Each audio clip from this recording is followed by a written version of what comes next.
Bonjour et bienvenue dans votre rendez-vous santé. Nous parlons aujourd'hui de votre peau et plus exactement de l'eczéma, qui est la maladie de peau la plus fréquente après l'acné. L'eczéma touche environ 30% des jeunes enfants et 10 à 15% des adultes. Une maladie qui ne cesse d'augmenter et qui n'est pas toujours prise au sérieux et pas toujours bien prise en charge, alors que les solutions existent. Nous en parlerons avec la fondatrice de l'Association française de l'eczéma et avec un dermatologue, bien sûr. Puis, dans notre Zoom Santé, nous nous intéresserons à vos médicaments, ou plus exactement à la manière dont vous prenez ou ne prenez pas les médicaments qui vous sont prescrits. Mais tout de suite, nous allons parler de l'eczéma.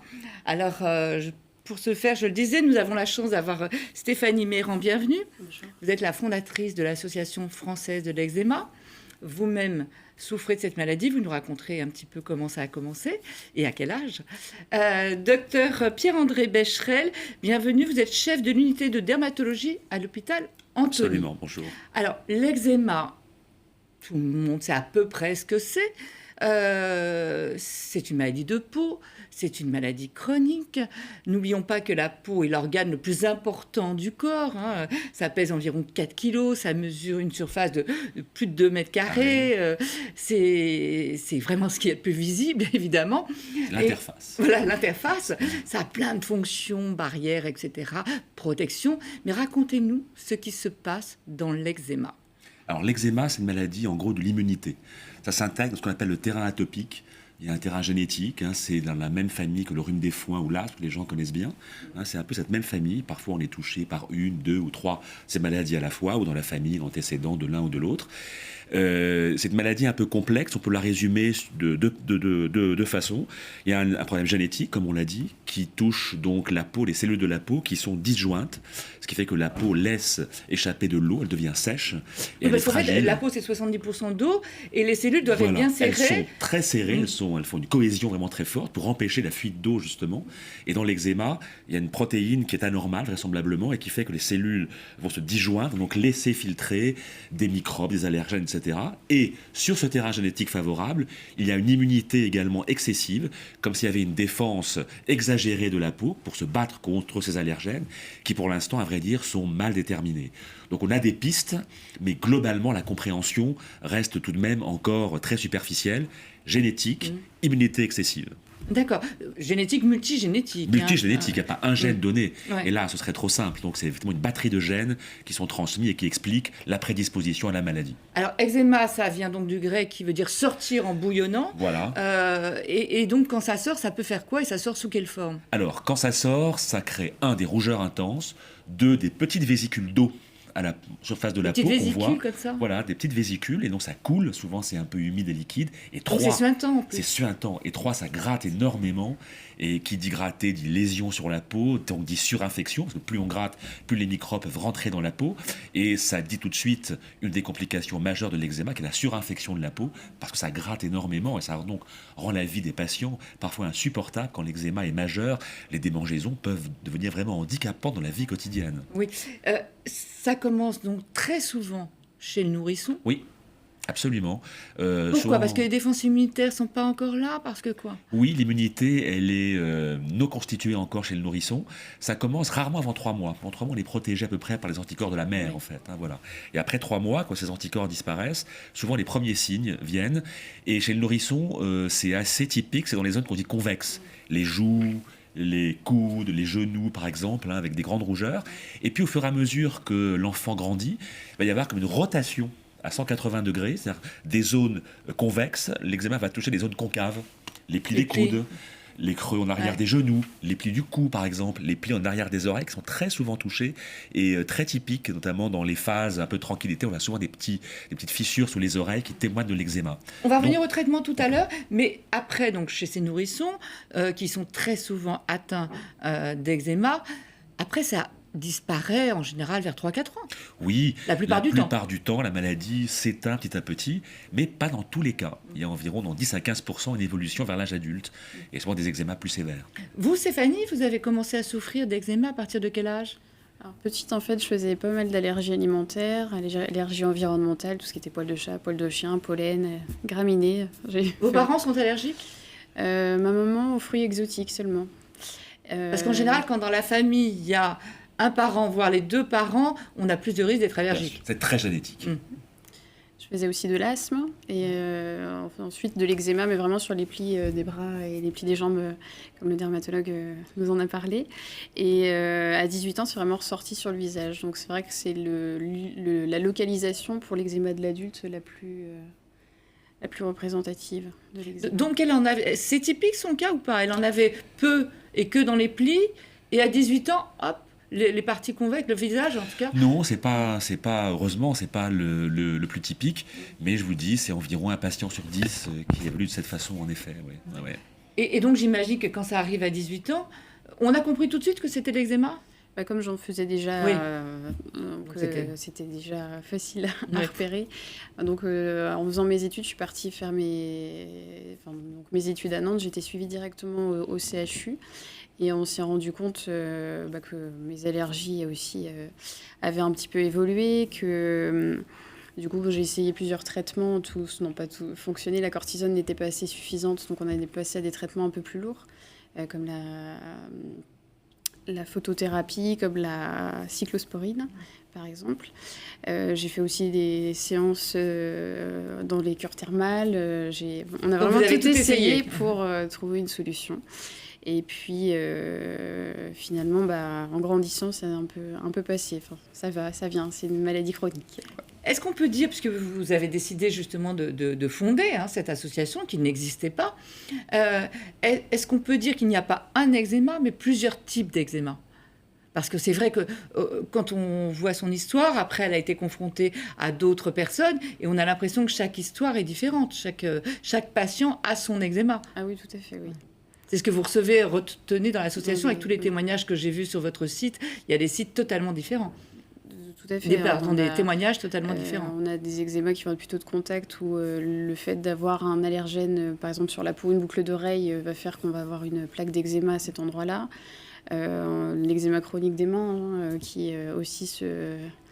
Quelles sont les principales catégories d'eczéma? Parce que là, on a vu, Stéphanie vient de nous parler de l'allergie de contact. Là, c'est autre chose, c'est différent. C'est pas génétique. Voilà, l'eczéma de contact, génétique. c'est le hasard. Le hasard qui veut qu'au contact, ciment, nickel pour les bijoux, enfin pour les plus connus, on fait une plaque d'eczéma à l'endroit du contact.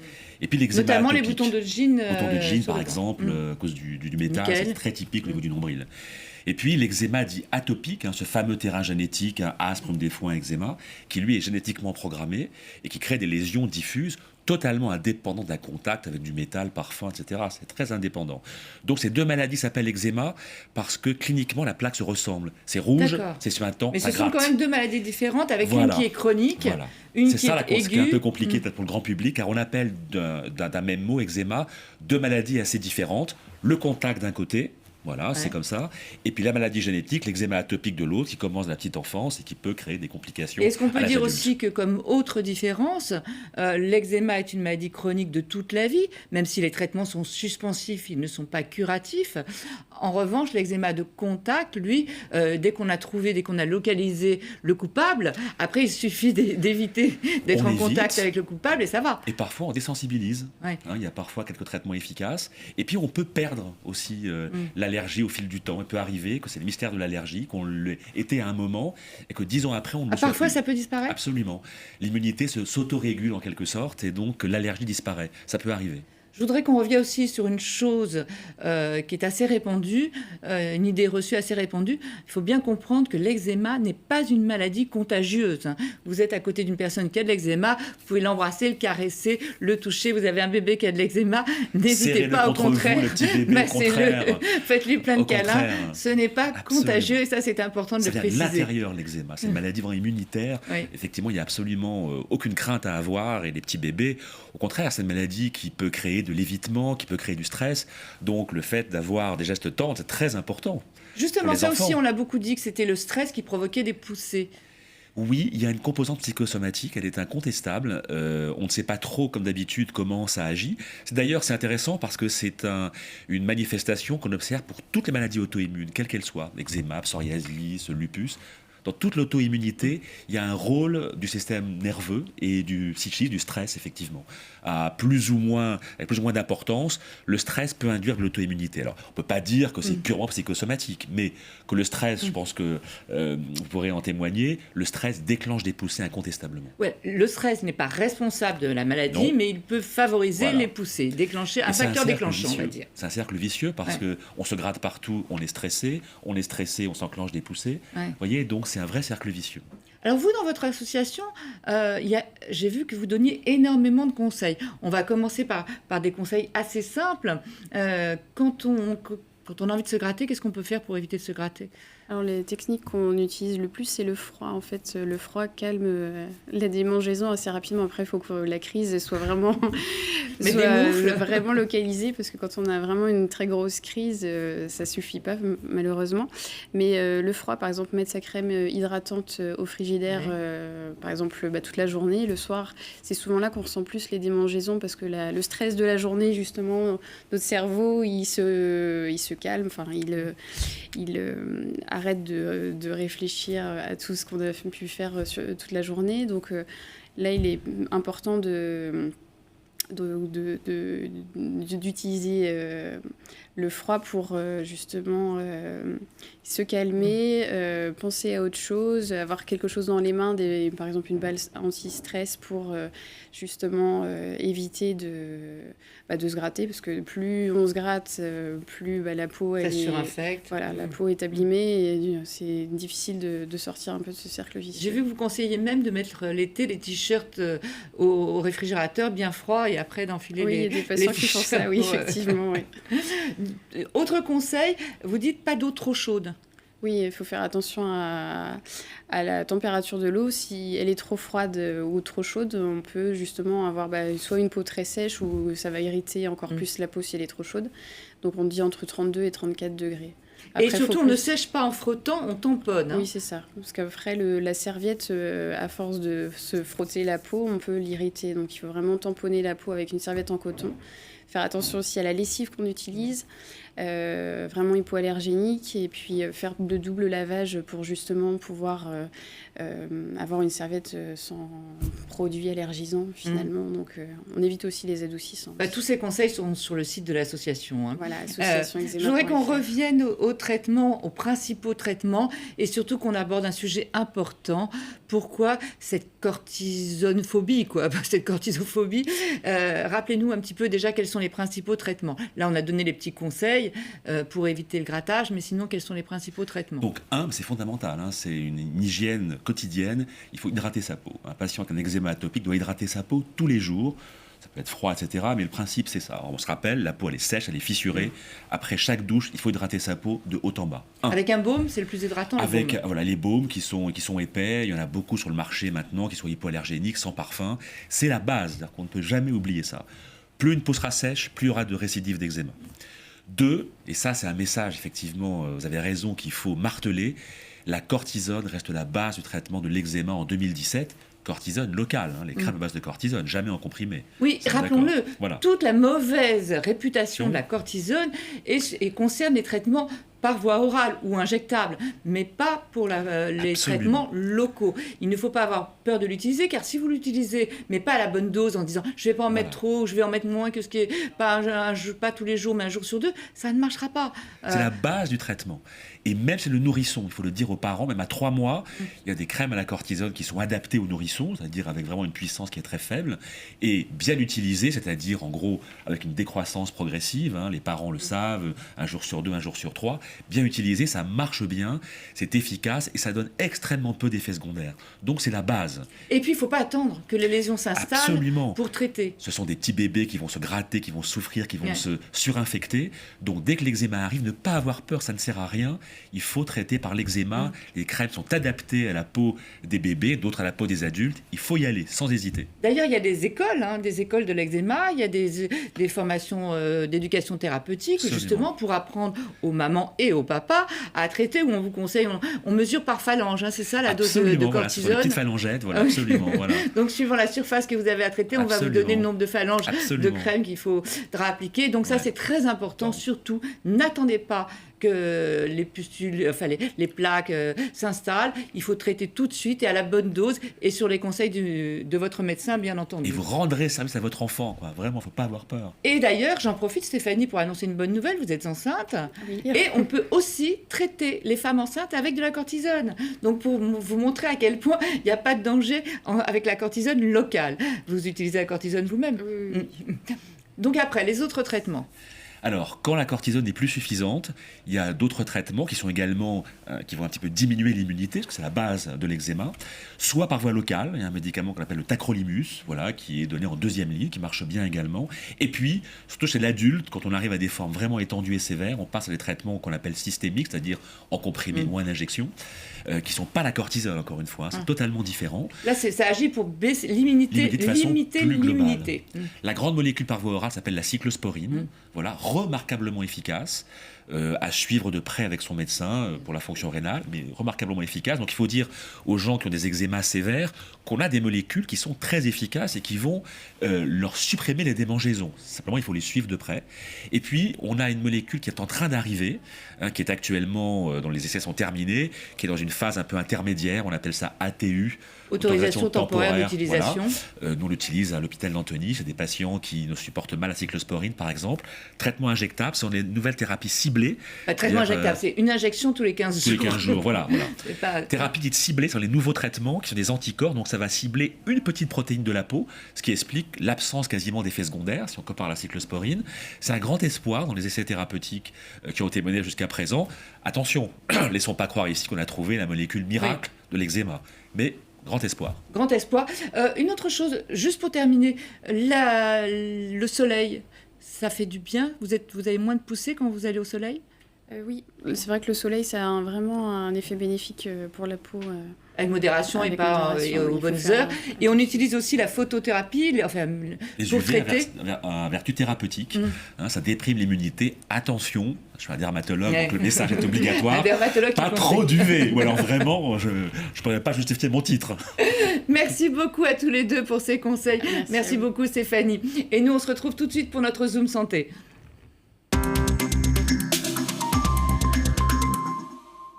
On se retrouve pour parler des médicaments, de vos médicaments plus exactement, et de la manière dont vous les prenez ou pas.